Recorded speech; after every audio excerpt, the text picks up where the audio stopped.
Welcome to the My Crazy Office podcast with the authors of Working With You Is Killing Me, Working For You Isn't Working For Me, and Mean Girls at Work, Kathi Elster and Katherine Crowley. They're committed to creating world peace, one crazy office at a time. And now, here are Kathi and Katherine.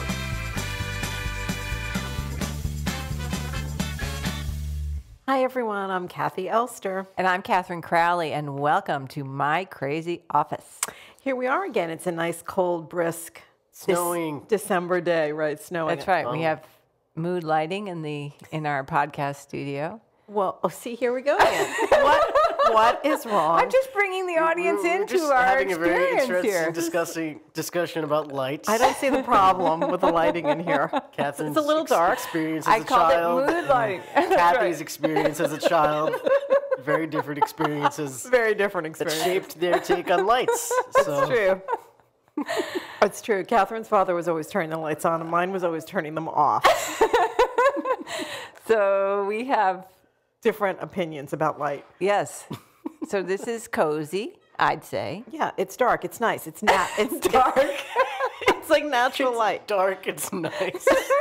It is. I like it that We way. can't see each other's faces. So. All right, I'm sure we're boring our audience. All right, Logan, let's just go to our first question. All right. Yes. I have a situation which involves three people. Me, my boss, and a colleague who is a mean girl. Mm-hmm. My boss is a really great guy, but he lets this colleague of mine run roughshod at meetings.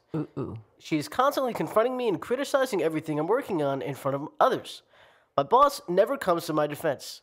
In fact, he told me the other day that I needed to figure out how to get along with her. I don't understand why he lets this woman act so destructively without reining her in. She is very smart, very capable, and well-connected. What should I do? See, I think the problem isn't her. I think the problem is the boss. Uh-huh. You disagree with me? No. Well, Okay. I'd say both people have a problem, but No, elaborate. but I Kathy. don't agree. I think that he's the problem. He's a weak leader. Uh-huh. So anyone who's strong is going to take over the meeting because he's weak. Yes. And if he hasn't told her, this is my meeting, shut up, she's just going to keep doing it. And clearly he's not telling her that. And probably never going to tell her that. Right. Can you imagine?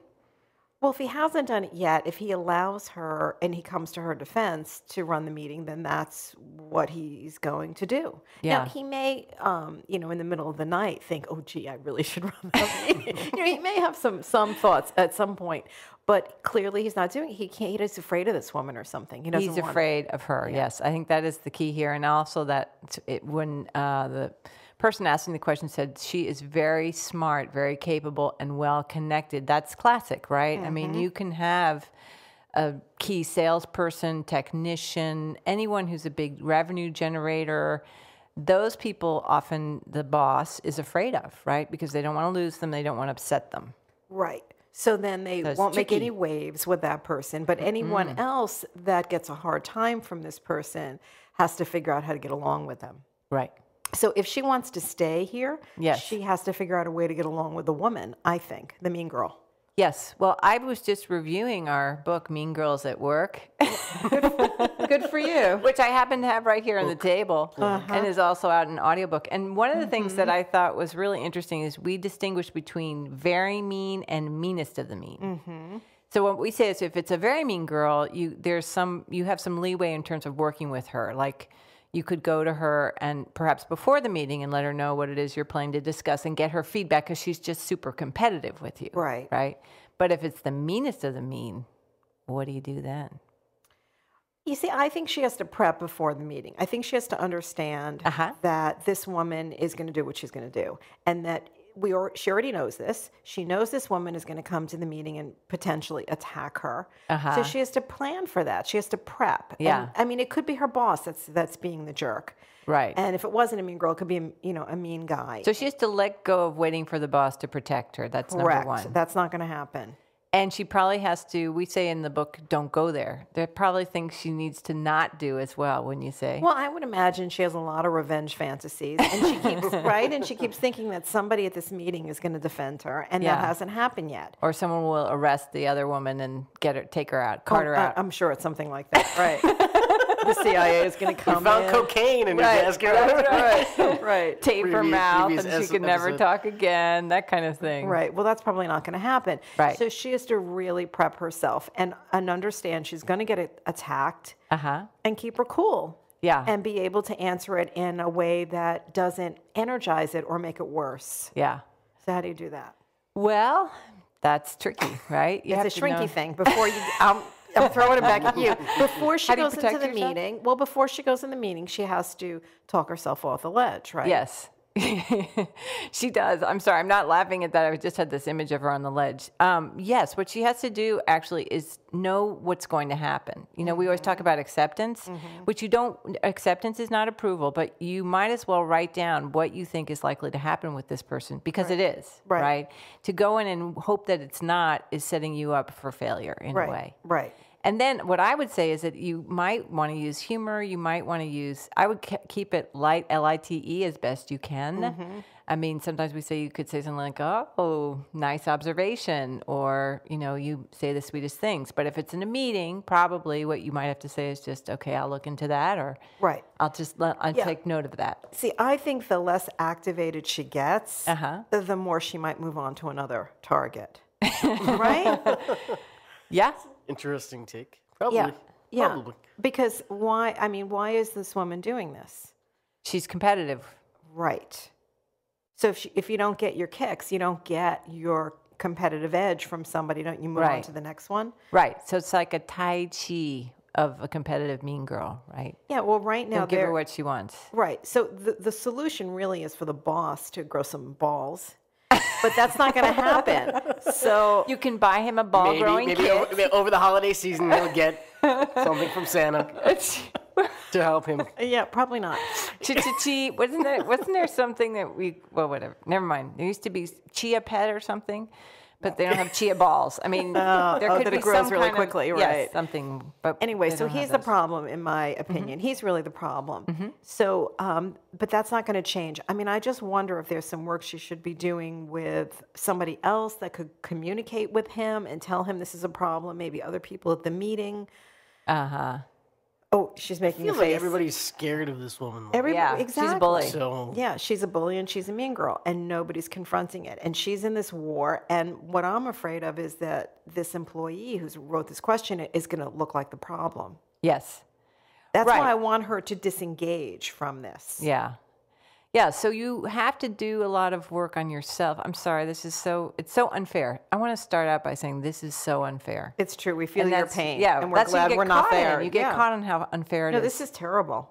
So it's unfair, and yet what you need to do is take care of yourself. And one of the things, like you need to, take care of yourself physically, purge the toxins after a meeting with this person. And then mentally, you've got to prepare yourself, in a sense, to not absorb her crap. Right. Yeah, but I also think that you can prepare yourself by normalizing it, knowing you're walking into a meeting. This is what's going to happen. When you expect what's going to happen and you plan on it, it's not a big surprise. Yes, and I would have props. Like I would have a pen ready to take notes on what she's saying, just in a way it looks like you're taking it in, but you could be doodling just as well. Right, and she could say, well, thank you for that feedback. Yeah. I always appreciate your feedback, and just don't have a reaction. Right. Cool and calm. But I mean, nothing's really going to make the situation better, right? I don't think so. Something has got to change. Something does have to change. So if the boss, another boss comes in who's stronger, you might. But here's the thing. If she were to disengage and maybe this woman would move on to somebody else at the meeting and give them a hard time, then it would start to look like she's the mean girl. She's the problem. Right, right. Because right now with just this one person, she may not look like the problem. The woman who wrote this may look like the problem. So it's sharing the wealth of... Right, sharing the meanness. Meanness in the room. Yeah.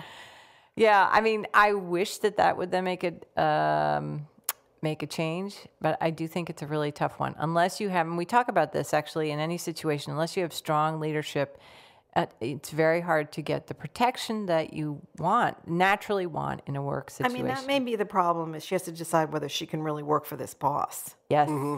That's I was thinking the same thing. Yeah.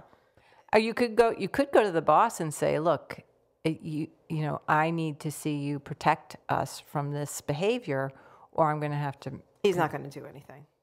Uh-huh. Well, that would be telling your boss where he's bad. I don't know. Well, or you could go to the boss and do you see what's happening here? I need you to defend me. But see, I have a feeling she's done that, and then the boss has said, you need to work with her. She's the problem. Well, he said, he's figure out a way to get along with her. Right. So in other words, he's already taken his hands off of it. He doesn't want to have anything to do with it. So it's not fair, and this may be a blind spot for him. Maybe get him fired. He's the problem. Maybe get him arrested. Yeah, he's the problem. I really believe he's the problem because anyone aggressive, if you have a weak boss, anyone aggressive will take over. Mm-hmm. Well, then it goes back to what you said before, which is you have to decide if you're willing to work for this boss. Right. And sometimes you can do a lateral move. All right, I'm getting depressed. I am, because I'm in that meeting and I feel it's horrible. All right, so take care of yourself, question asker. Take care of yourself physically. Prepare yourself mentally. Do your best to just take her, whatever she says, from a very neutral standpoint, and then consider your real options. Do you want to stay in this situation, or do you see a way that others might get involved in saying something? Let's take a quick commercial break. Ever feel like you or your company could use a 20-minute therapy session? Well, K-Squared has your back. Simply download a K-Talk, plug in those ear pods, or gather a group of your coworkers and feel better instantly. Well, almost. Each K-Talk covers a specific topic and costs a fraction of what a traditional therapy session would. Feeling stressed by your workload? There's a K-Talk for that. Working with someone who's done you wrong? There's a K-Talk for that. Can't ask for a raise, need a vacation, hate your boss? K-Talk, K-Talk, K-Talk. Just go to ksquaredenterprises.com and purchase the K-Talk that fits your situation. Now back to our show. Welcome back. I know we've got another question, right, Logan? I am fairly new as the head of a department in a large organization. I've inherited one employee who thinks she should have gotten my job. She is a real downer. She complains about everything, criticizes every new idea I propose, and generally sucks the air out of any meeting. We should have invited her to the first question. Yeah. She does her job well, so I can't fire her for underperforming, but her negativity really brings me and the rest of my staff down. Any thoughts? Ew. Yeah, get her to move on. How do you do that? Yeah, well, she's clearly unhappy. Yes. Right? Yes. Sometimes Debbie Downers don't know they're down. Like, they don't know that they're, but, I think... It sounds like she's doing this on purpose. You think she is? I think she is. Aha. She feels entitled. She feels like she should have gotten the position that this person has. So she's going to, sabotage everybody else and make she's their a walking resentment is basically what she as terrible exactly as she can. Yeah, I think a bad attitude is like cancer. You have to cut it out. I think that. It is. It's like cancer. How do you cut it out? Kathy, how do we cut her out of here? Because negativity grows faster than happiness. It's just very contagious. So she has to encourage her to move on, I think. She has to encourage her. Look, you seem very happy here. Very happy? I mean, unhappy. Excuse me. You seem very unhappy here. I thought you were going to take a sarcastic approach. You seem very happy making us unhappy here. So we'd like you to go make other people unhappy elsewhere. We bought you some dead flowers. We all chipped in. I think it's a good point, but mightn't you first confront the negativity? Every time you're overlooked for a job, you have to go. You just have to go. That's it. I mean, I've said this before in podcasts, in books, everywhere. Once you've been overlooked for a promotion that you wanted, you're never going to be happy. You have to move on. Time to go. Like, exactly. She's always going to have this in the back of her head. Yeah, and spreading her negativity. Or the front. Or the front, very blatantly. But I think you have to be a strong boss, like the previous question, that's a weak boss. But if you're a strong boss and you have somebody, a Debbie Downer in your staff, you gotta take care of it. You have to say, we're not going to have that here. Yes, you're negative, and then, show real examples.